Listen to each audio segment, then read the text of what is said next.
Quero apresentar o pregador desta manhã. É um grande amigo, pastor Hamilton Menezes. Tive o privilégio de ser o capelão dos filhos dele. Fui colega de trabalho dele lá na Rede Novo Tempo. Gravamos alguns programas juntos, né, pastor Hamilton? E é uma alegria recebê-lo aqui na nossa igreja, que é a sua igreja. Sinta-se à vontade. De manhã, no primeiro culto, foi uma grande bênção. Eu tenho certeza que agora vai ser uma grande bênção também. Eu quero apenas, para você conhecer um pouquinho mais, o pastor Hamilton, é uma percepção minha, né? Nós temos um pioneiro da rádio, da comunicação na Igreja Adventista, que é o pastor Roberto Rabelo, lá na década de 40. Mas depois da era dele, houve um gapzinho, né, de mais ou menos uns 40 anos, né? Mas o Hamilton é um dos pioneiros dessa nova geração, vamos assim dizer, e desde os 17 anos trabalhando com rádio, isso já tem o quê? 40 anos. Você viu que ele é novinho, né? E a vida dele foi uma grande bênção e tem sido uma grande bênção comunicando o evangelho por meio da rádio, por meio da tecnologia, por meio da voz dele. Muito obrigado, que Deus o abençoe ricamente. É uma alegria tê-lo aqui com a gente. Obrigado, pastor Fred. Bom dia. Que privilégio estar aqui com vocês. Foi uma alegria estar no primeiro momento. Eu sei que alguns ficaram aqui, outros já vão daqui a pouquinho, mas a mensagem vai mais ou menos na mesma linha que eu apresentei pela manhã. Quero cumprimentar também aqueles que nas redes sociais estão conectados. Desde que começou a pandemia, o ano passado, eu estava em Curitiba, cuidando de igrejas. Aliás, pastor Fred, foram 23 anos que eu trabalhei na Novo Tempo, 12 como diretor da rede de rádios, português e espanhol. 2014, a gente foi para Curitiba, aceitamos um desafio para cuidar do departamento de comunicação na Associação Central Paranaense. Ficamos lá 2 anos. Eu estava vivendo um momento muito complicado na minha vida, depressão. Já estava tratando, mas a situação piorou. Síndrome de burnout, e foi muito complexo. E eu pedi para cuidar de igrejas. Era o meu sonho, eu tinha que cuidar de alguma igreja e me mandaram para o Rio Grande do Sul. Fiquei lá na minha terra durante 2 anos, tendo 7 igrejas para cuidar. E depois, por uma situação familiar, meu filho, que estava em Curitiba, também com depressão, tentativas de suicídio, a gente voltou para Curitiba e continuamos o ministério em mais 7 igrejas em Curitiba. E aí veio a pandemia e entendemos que era o momento de parar. Não é fácil você receber aquele atestado que diz assim, aposentado por invalidez. Dá um choque. Diz, mas eu não estou inválido de nada, né?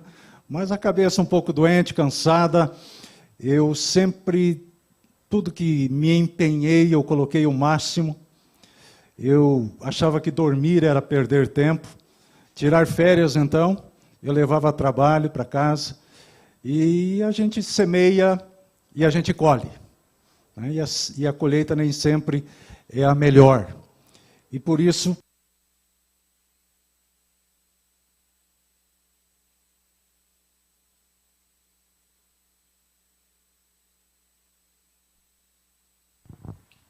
obrigado.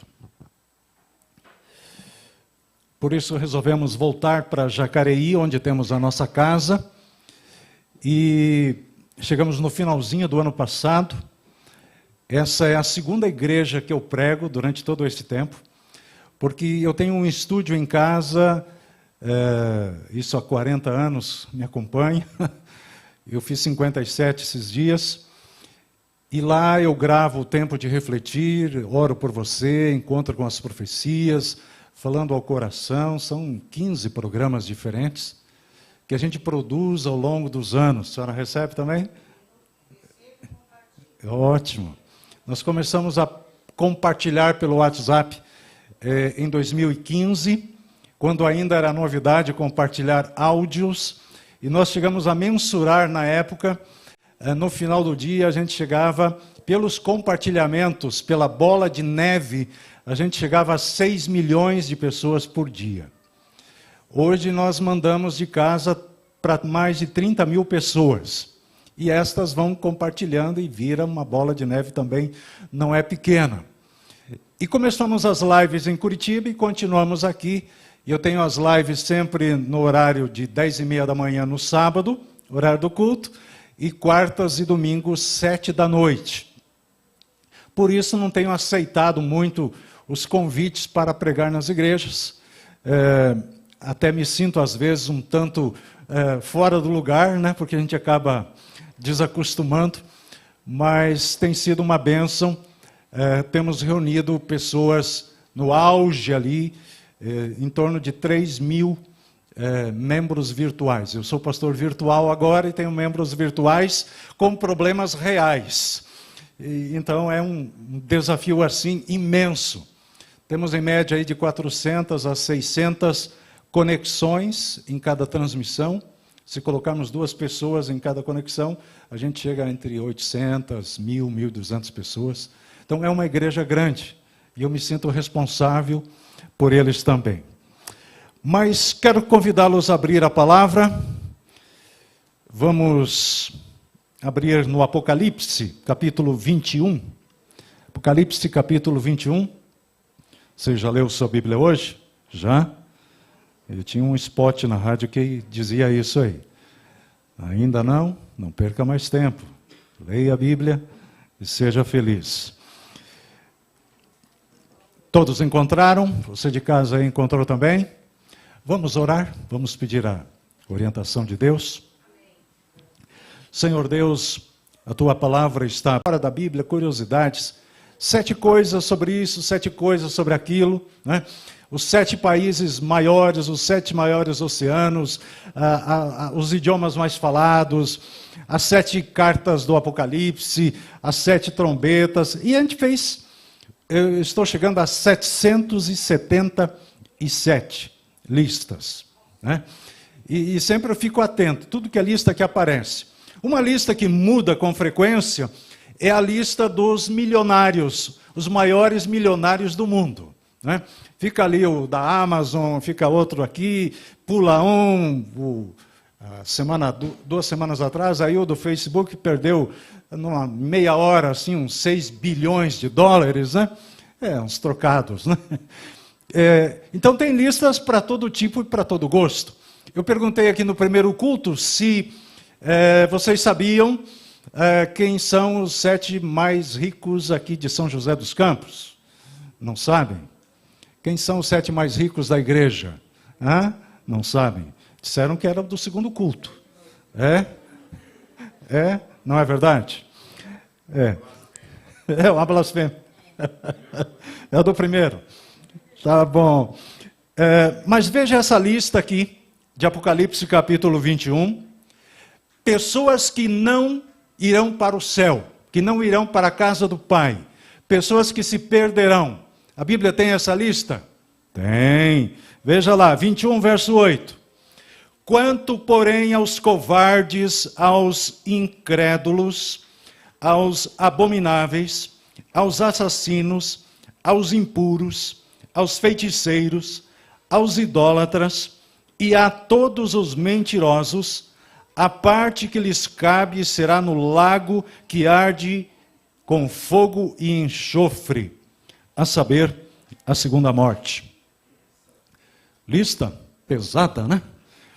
No começo aqui do capítulo 21, você tem um histórico de como serão as coisas num futuro muito breve.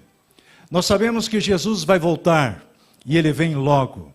Essa é a nossa certeza, a nossa esperança, é o motivo de estarmos aqui. Agora, nós não viveremos na casa de Deus, porque Jesus chama a casa, o céu, de casa do Pai. Nós não viveremos lá pela eternidade. Apenas passaremos férias de 1000 anos na casa de Deus, na casa do Pai. Mas nessa casa, o apóstolo João registra essas palavras. Ele lista o nome de pessoas que não estarão na casa do Pai. Quem? Covardes, incrédulos, os que não creem, abomináveis, que praticam abominações, os assassinos, os impuros, os feiticeiros, os idólatras e os mentirosos. Mas estarão na casa do Pai os ex-assassinos, os ex-idólatras, né? Os ex, todos esses dessa lista aqui. Mas nenhuma qualificação é boa, não é verdade? Veja que ele repete aqui no capítulo 22, no verso 15, de uma maneira um pouquinho diferente. Fora ficam os cães, os feiticeiros, os impuros, os assassinos, os idólatras e todo aquele que ama e pratica a mentira. Então, nessa segunda lista, ficam de fora da casa do Pai quem? Os cães. Ué, cães? Não vai ter cachorrinho no céu? Gatinho? Animais? Claro que vai ter. Mas que cães são esses, né? O cão, nessa época, ele não era um animal assim tão domesticado. Mas não está falando do animal. O sentido aqui é outro. Lembrem que estamos lendo o livro do Apocalipse. E o Apocalipse tem muitos simbolismos. Os cães são essas pessoas levianas, essas pessoas imorais, que têm prazer na destruição, na corrupção, na violência. São aquelas pessoas que não cometeriam aquele crime se estivessem sozinhas. Mas porque estão em grupo, elas cometem.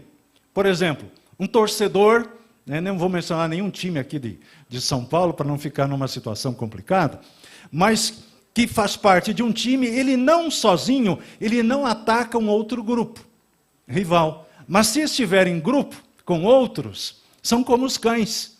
Eles são mais corajosos juntos. É interessante isso.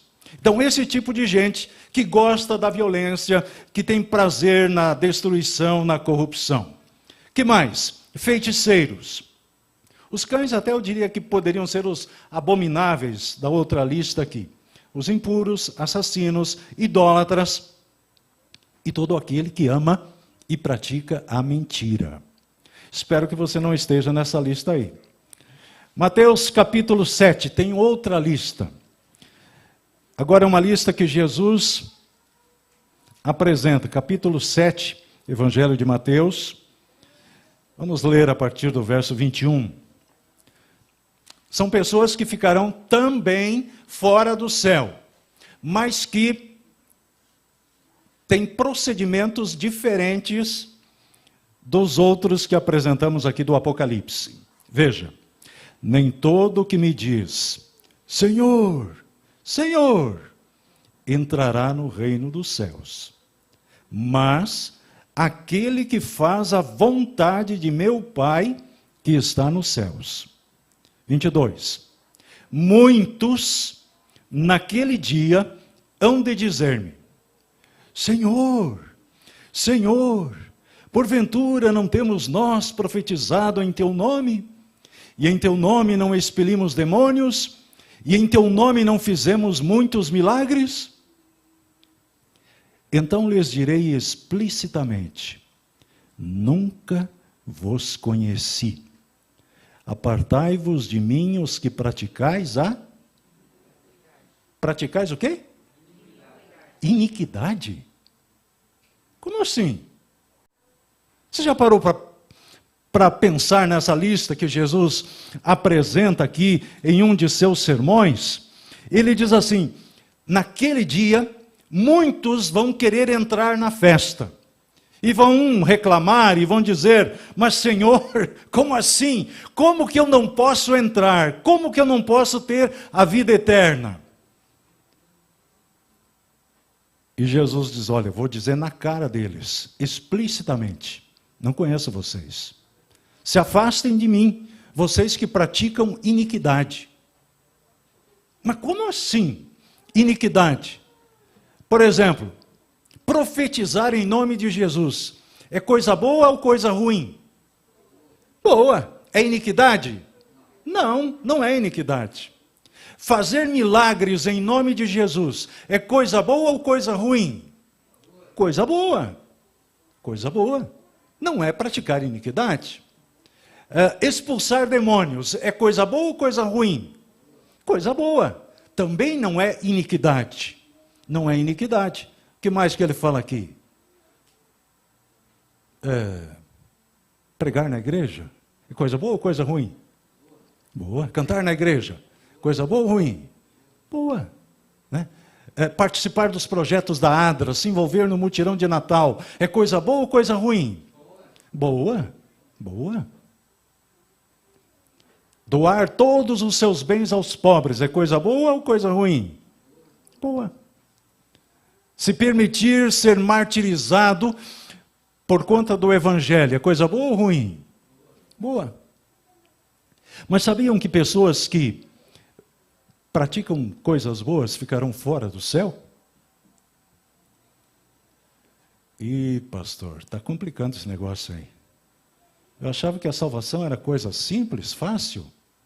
E eu faço isso, faço aquilo, faço coisas boas, e agora o Senhor vem aí nessa manhã e diz que quem faz coisa boa também fica fora do céu. Mas que negócio é esse? Né? Preste atenção, não vai embora nem desconecte antes do final da mensagem, certo? Qual é o segredo e qual é a chave aqui? Versos 21 e 23. Nem todo que me diz, Senhor, Senhor, entrará no reino dos céus, mas aquele que faz a vontade de meu Pai que está nos céus. Então, uma das coisas é fazer o quê? A vontade de Deus. A outra coisa, 23. Então lhes direi explicitamente, nunca vos conheci. Qual é o segundo ponto aqui? O conhecimento, relacionamento. Você é amigo de Jesus? Sim ou não? Sim. Você sabe que o que Jesus gosta de comer? Ué? Hã? Peixe? Ué, mas vocês não conversam todos os dias? Deixa eu apertar um pouquinho aqui agora. Que tipo de música Jesus gosta de ouvir? Você já perguntou para ele? Hã? Quando você vai comprar uma roupa, você conversa com Jesus antes, chega lá, escolhe, Senhor, tá boa essa aqui? Hã? Como é que você faz? Você não pode casar com uma pessoa que você não conhece, não é verdade? Eu já recebi cartas no passado, quando comecei no rádio, em 1981, de pessoas querendo encontrar um casamento pelo rádio. Eu lembro de um rapaz, ele mandou uma carta e disse, me ajude a encontrar uma namorada. E eu apresentei no rádio a carta, e, para minha surpresa, vieram muitas cartas. E eu mandei para o rapaz, e ele, depois descobri, anos depois, que ele se casou com uma daquelas moças. Né? E nem me convidou para a festa. Mas sabe, é um risco, né? Você não conhece a pessoa, se apaixona porque você viu a foto dela ou dele no Instagram, né? Ah, é a pessoa dos sonhos, e depois você vê que é um monstro, né? Não tem nada a ver com aquilo que a rede social mostrou. É triste. E nós queremos ir para onde? Para o céu. Não queremos ir para o céu? Não queremos ir para a casa do Pai, ficar de férias durante 1000 anos? Queremos sim. Queremos voltar na terceira vinda de Jesus e participar do desfecho da história, o fim do pecado, o começo de um novo tempo, vivermos eternamente, onde nunca mais passaremos nenhum tipo de problema, de privação. Esse é o nosso sonho. E a gente diz, eu quero morar no céu. A gente não vai morar, vai passar férias lá, né? Eu quero morar na nova terra. Ah, eu quero conhecer Jesus. Mas se a gente não o conhece hoje, se a gente não passa tempo com Ele hoje, ou todos os dias, como é que a gente vai ficar com Ele para a eternidade afora, se a gente não conhece? Eu fico imaginando uma pessoa que não se preparou, e se recebesse por acaso a oportunidade de ir para o céu. Será que essa pessoa se sentiria bem lá? Hã? Não é a comida que eu estou acostumado a comer, não é a bebida que eu estou acostumado a beber, não são as palavras que eu estou acostumado a falar, Senhor, cadê a porta? Eu quero sair, não é meu lugar. Sabe? A salvação, ela é uma escolha. Somos nós que escolhemos ser amigos de Jesus ou não. E você vê isso claramente nos evangelhos. No Sermão da Montanha, então, é um espetáculo a maneira como Jesus simplifica as coisas. E sabe, com o passar dos anos, eu fui ficando nervoso com muitas coisas que eu fui aprendendo, vendo e ouvindo. E eu pensava assim, mas não pode ser assim. Parece-me que muitas vezes nós, como responsáveis pela explanação da palavra, estamos complicando a vida das pessoas ao invés de facilitar. Estamos atrapalhando a caminhada dessas pessoas em direção à vida eterna. E eu tomei um propósito nas minhas igrejas. Quando eu fui pastor nesses últimos 4 anos, eu disse para eles o seguinte, olha, na primeira vez que eu pregava, eu já dizia assim, olha, estou aqui e eu não vou ficar aqui para sempre. Então eu quero que vocês lembrem de mim, não como o pastor Hamilton Menezes, que construiu, que fez isso, que fez aquilo, que fez não sei o quê. Eu quero que vocês lembrem de mim, como alguém que os ensinou a amar a Jesus. E olha, eu vi coisas maravilhosas nesses 4 anos acontecendo nas igrejas. Pessoas que faziam coisas, e faziam coisas boas, mas faziam pela motivação errada. E às vezes eu tenho a impressão que precisamos dar alguns passos para trás e relembrar de como somos salvos. A salvação é um presente de Deus, através da graça de Deus, que é um presente que nós não merecemos. Sabe? A gente não merece. Nós, pelo primeiro Adão, estávamos condenados a morrer eternamente. Uma dívida impagável. E aí vem Jesus e quita a nossa dívida. Zera a nossa conta. Isso, às vezes a gente não consegue entender. Como assim? Ele pagou a minha dívida? O que eu tenho a ver com o pecado de Adão?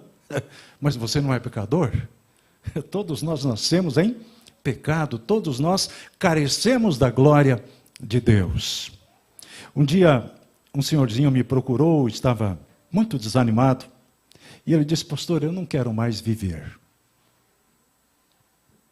E a gente que tem uma igreja virtual, com pessoas reais, quase toda semana a gente pega casos como esse.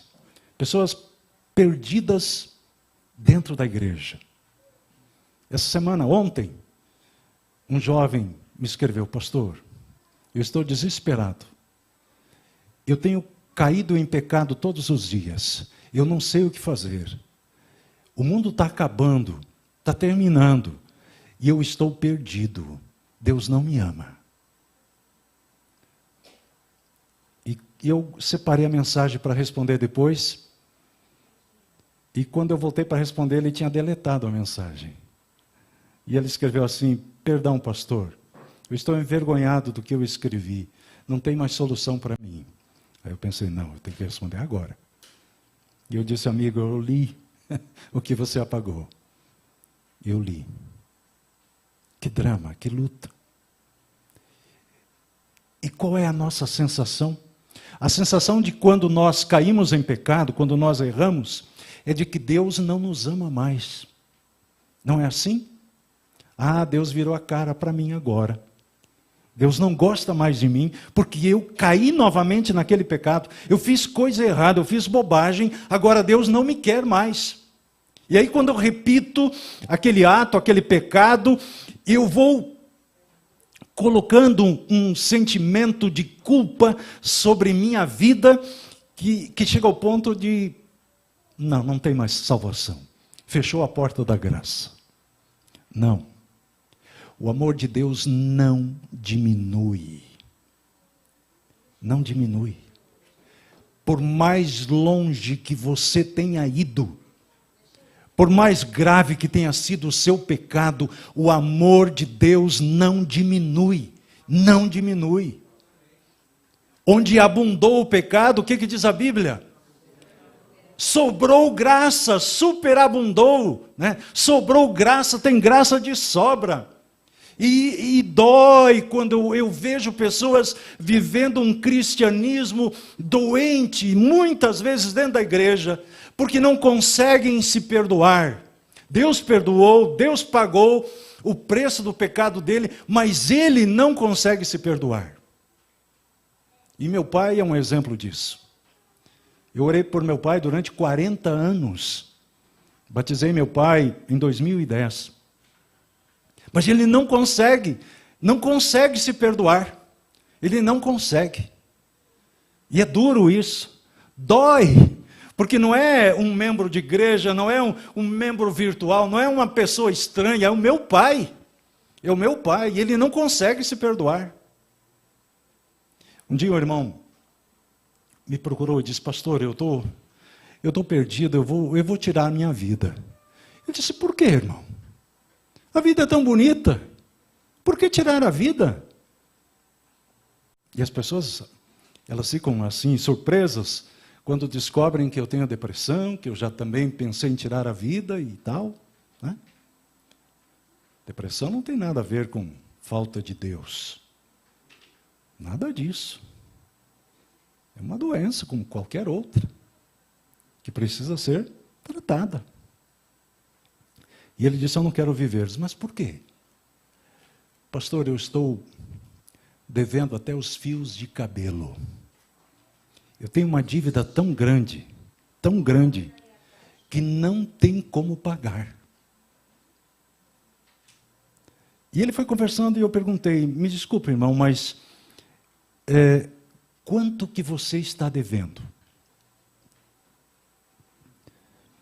E ele baixou a cabeça e resmungou assim: 1 milhão de reais. E quanto, irmão? 1 milhão de reais. Como assim, irmão? 1 milhão de reais? Mas o que você fez? Como você chegou nesse ponto? 1 milhão de reais? Envergonhado, ele me acompanhou até o gerente do banco. Lá ele mostrou um extrato com todo o histórico da dívida, juro sobre juro, empréstimo, isso, chegou a 1 milhão e alguns reais. E aquele homem ali envergonhado,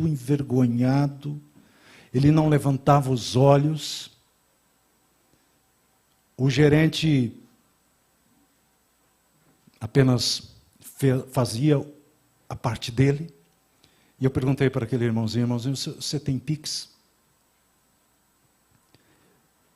E ele levou um susto. Sim, eu tenho Pix. Qual é o seu Pix? Peguei meu celular e ele passou o Pix. Tá? Ok. Pedi então para o gerente: dá uma olhada agora na conta dele. O gerente atualizou o saldo. Zerado. E ele olhou com os olhos arregalados: zerado. O irmãozinho que estava de cabeça baixa, envergonhado, abriu os olhos e começou a chorar. Zerada a conta, sim, zerada a conta. Não pense que eu tenho 1 milhão de reais, tá bom? A senhora tem um Pix também? Pode passar o Pix de vocês. É uma parábola, tá, irmãos? Jesus gostava de contar essas historinhas, sabe? Parábolas. Algo que às vezes não aconteceu, mas que tem uma lição. Foi exatamente isso que aconteceu comigo. Eu estava devendo R$1 milhão, entre aspas. Eu não tinha como pagar, eu estava completamente perdido. E o que fez Jesus? Ele foi lá, pediu o meu Pix, né? E pagou a conta, quitou, zerou. Eu não devo nada. Ou seja, nada do que eu faça pode me salvar, nada, absolutamente nada. Qualquer coisa boa que eu venha a fazer não vai pagar a salvação, porque ela está paga. Porque Jesus disse lá no alto da cruz o quê? Está consumado, está quitado, está zerado. Não precisa fazer nada, porque se precisasse, aí Jesus não precisaria ter vindo, não é? Se guardar o sábado me salvasse, era só guardar o sábado. Jesus não precisaria ter vindo. Se devolver o dízimo me salvasse, era só devolver o dízimo. Mas Jesus chama essas coisas boas que a gente faz com o propósito errado. Por favor, não percam esse detalhe aqui da mensagem, senão vocês vão me entender totalmente errado. Fazer coisas boas com a motivação errada, né? Jesus chama de quê mesmo? Iniquidade. As nossas boas obras sem Cristo, como diz o profeta no Velho Testamento, são como trapos de imundícia. Trapos de imundícia. Se você for literalmente ao texto para descobrir o que era trapo de imundícia, lá no Velho Testamento, era o absorvente que as mulheres usavam. Trapos de imundícia. Ou seja, qualquer coisa, fazer milagres, profetizar, expulsar demônios, pregar no rádio, na televisão, na igreja, cantar, doar as coisas que eu tenho para quem não tem. Qualquer coisa que eu faça com a intenção de receber de Deus a salvação, de garantir o meu cantinho lá no céu, é o quê? Iniquidade. Mas o que funciona então? É você... E aqui está a parte mais difícil, viu? É você permitir que Jesus dirija a sua vida. Senhor, carro novo, senta aqui no banco do motorista e eu vou para o banco do carona. É isso, sabe? Você está de carro novo e aí você dá para uma outra pessoa e diz, siga a viagem, deixa eu ir no carona aqui. Nós temos medo, sabe? Medo de que Deus tenha planos diferentes dos nossos. E eu falo isso por experiência própria. Nós temos medo que Deus vai fazer uma coisa, sei lá. Eu pensava assim. Mas se você conhece Jesus, você vai perceber que não é desse jeito. Pelo contrário, ele vai fazer o quê? O melhor. Se eu tenho um sonho, o sonho dele para mim é maior, é melhor, incomparavelmente melhor. Incomparavelmente melhor. Quem vai para a casa do Pai então? Aliás, quem não vai? Porque a lista é de quem não vai. Né? Para a gente fechar a mensagem dessa manhã. Quem não vai? Quem não vai? Hã? Os que não são amigos. Os que não o conhecem. Para você conhecer uma pessoa, você precisa passar o quê? Tempo. Quanto tempo você separa para esse livro de letrinha pequena, que não tem imagem de Instagram, que não tem comentários de Face? Quanto tempo você gasta por dia com esse livro? Foi o que perguntei ontem para o jovem. Quanto tempo você gasta? E quando eu faço essa pergunta, eu sei que é uma facada no coração. O segredo para vencer o pecado, o segredo para vencer qualquer tribulação, está no tempo que nós passamos com Jesus. Moisés ficou 40 dias no Monte Sinai. O rosto dele saiu de lá brilhando. Ele teve que colocar um pano na cabeça. As pessoas não conseguiam olhar. É assim. É assim. Vós sois meus amigos, se fizerdes o que eu vos mando. Se me amais, guardareis os meus mandamentos. Aí está certo. Eu não guardo para ser salvo. Eu guardo por gratidão, porque Ele me salvou. Porque eu sei que Ele gosta. Entende? E quando eu caio, quando eu peco e confesso o meu pecado, é na hora, sabe? É na hora. Eu estou livre daquele peso. O pecado ficou para trás. Avanço, como disse Paulo, para o que tem na frente. O que ficou, ficou. E esse é o desafio. Vamos para casa? Vamos praticar em casa? Porque aqui a gente vem para, de alguma forma, abastecer as nossas reservas, né, as nossas baterias. Mas é em casa que as coisas funcionam, ou não. Né? O lugar mais difícil de ser cristão, sabe qual é? É em casa. Porque lá não tem uniforme de crente, né? Lá a gente é o que é, não tem máscara. Lá a gente é o que é. E é lá que deve começar. De manhã, bem cedinho, Senhor. Estou te buscando em primeiro lugar. O que eu tenho que fazer hoje? É não só falar, não só pedir, mas permitir que Ele fale, né? Permitir ouvir a voz do Espírito Santo. E isso não acontece da noite para o dia, de um dia para o outro. É uma caminhada.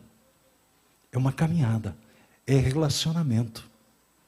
E aí quando você ouve, olha, está acontecendo isso e mais isso, e Jesus está voltando, você fica o quê? Com medo? Não. Eu sempre digo nas minhas lives, não tenha medo do tempo do fim. Você tem que ficar feliz, porque é o fim do que não presta, sabe? É o fim da dor, do sofrimento, da doença, da morte, da tristeza, de tudo que não presta. É o fim disso, é o começo. Então, eu não tenho medo do fim. Ah, vai ter isso, vai ter aquilo, não sei o quê. E profecia, e tem gente então que faz chantagem espiritual, né? Pregadores que tacam o terror nas pessoas, né? Ah, porque isso, e porque aquilo, e porque aquilo. Não, calma. Você é amigo de Jesus? Você está bem. Você tem o Criador do universo. O melhor dos amigos está ao seu lado. Essa é a boa notícia. Então vamos para casa e vamos começar a praticar. Senhor, eu não estou dedicando tanto tempo como eu deveria. Então, comece assim. Senhor, eu nem sei orar. E vai dizendo para ele, Senhor, eu não sei orar. Eu não sei como... Olha, as coisas estão viradas de cabeça para baixo, está uma confusão na minha vida, está uma bagunça, Senhor, olha lá no meu trabalho, e isso lá... Isso é orar, sabe? Isso é orar. Não é a oração que a gente faz aqui na igreja. Orar é você abrir o coração, é o seu amigo de confiança, foi ele que pagou a sua dívida. Você estava condenado a morrer eternamente, ele foi lá e zerou a dívida. Zerou a dívida, e agora você tem o privilégio de quê? Da vida eterna. Amém. Feche os olhos e vamos orar. Senhor Deus, muito obrigado pelo tempo que passamos aqui nessa manhã. Muito obrigado pela exortação da Tua palavra. Não queremos de nenhum modo, Senhor, estar nessas listas daqueles que não herdarão a vida eterna. Queremos Te conhecer cada vez mais. Queremos passar tempo contigo. Nós somos, Senhor, conhecidos por Ti, não temos dúvida nenhuma. Tu sabes como está a nossa vida. Tu sabes o nosso saldo bancário. Tu sabes, Senhor, as dívidas. Tu sabes os problemas que estamos enfrentando. Tu conheces o nosso DNA. Tu sabes quantos fios de cabelo temos na cabeça. Tu sabes tudo. Mas, Pai, a gente não sabe muita coisa, porque nós tentamos fazer as coisas do nosso jeito e muitas vezes aprendemos do jeito errado e queremos fazer coisas para mostrar que somos bons, mas está tudo contaminado, Pai. Tudo contaminado com o nosso orgulho. Por favor, nós queremos dar os frutos verdadeiros e para isso precisamos estar conectados a Ti, a videira verdadeira. Nos ajude, Pai, tenha misericórdia de nós. Conhecendo a luta de cada um que aqui está nessa manhã, e conhecendo, Senhor, as lutas desses que nos acompanham através das redes sociais, por favor, nos dê o Teu perdão, a Tua graça. Toma conta do nosso coração, da nossa vida.